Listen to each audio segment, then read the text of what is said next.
We lose an acre and a half of forest every second. There goes another one. There goes another one. It's 15 billion trees a year.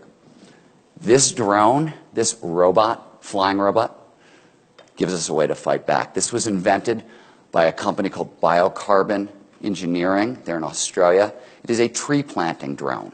It fires a tree bullet into the ground, right? Biodegradable bullet container, soil, nutrient-rich solution, little plant, driven by AI, so it gets fired precisely at the depth it needs to go to in the exact position it should grow in.